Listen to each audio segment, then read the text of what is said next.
where your love for music first manifested itself. Good example for me is I found a Wu-Tang Clan CD under a bush. I was on a walk with my granddad, and kind of turned me to hip-hop. So can I ask you the same sort of question? Where did it first happen? Yeah, we grew up with the music around all the time. My father was always playing and singing and bringing us out to his gigs, and then having us up and singing on stuff. And then when we finally started learning our own instruments, then we became even more of a part of his music world. And so there was never, like growing up, there was never like a conscious decision of like I want to be a musician. We just sort of felt like the lucky little kids that kind of knew how to knew what the answer was. Well, you guys you're renowned for having this kind of very traditional kind of Californian laid-back sound, which is it must be really enjoyable kind of music to make and record and write. Do you actively target that, or did you in the first instance? I mean, how did that kind of approach come about? Or do you strive to record something different to that? I think when we decided to be a band and decided to record and with writing a song and arranging a song, I think we always try to just not think about too much, and we definitely respond to what we respond to in terms of our influences and our inspirations. But there's never like a clear decision of, okay, let's be this kind of band, or this would be, people would like this, or this would be fun. It was always, let's not question it, let's just do what we do, and then hopefully through that it will present itself as something that's genuine and it's something that is singular that only we can do, rather than something like let's chase down this or let's chase down that. Well, let's talk about your show this evening. We're looking forward to seeing you in Hoxton. Oh, cool. What can the listeners expect from the latest stage show?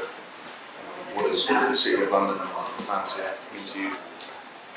There's a good chance that some of our gear will probably break. It seems to be happening. London this will be our third show in London of this tour, and all three were sold out, and it was a real great reception. People have been so awesome, and the show's been very exciting. So it's great. It's like becoming like an area that we'll be really looking forward to coming back to. So what's next for you guys? Where next? We go home and Playing in Nashville tomorrow. we're playing in Nashville, Tennessee tomorrow. So that's gonna be kind of wild. But then we're home for one show in Texas, and then we go to Australia at the beginning of April, or I believe. Let me ask you some kind of quick fire questions just to switch things up a little bit. So let me ask you what you collect. In general, cymbals, drums. I think we're all like a little neurotic about Gear, yeah, we're obsessive.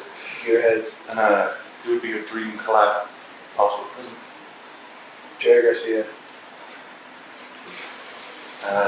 Your finest hour. Our finest hour. I think that remains to. Yeah, I don't know if you've been there yet. I haven't been there yet. But what do you miss most when you're away from home that isn't human? I miss being able to practice. Yeah. Something that I really cherish is, when I'm home, I like to just kind of play piano for myself and work on stuff. And the biggest inspiration? I don't know. I mean, I'm just like, I think my contemporaries, seeing people that I actually know personally that I get to play with and being kind of inspired by people that it's one thing to be inspired by some, grand, musician, like, all time, but to be able to actually converse with somebody that I know and see how they work and their process, it's pretty inspiring. It keeps you, competitive nature. Yeah, I mean, I think he's right. It's like, we have a couple friends that are so good.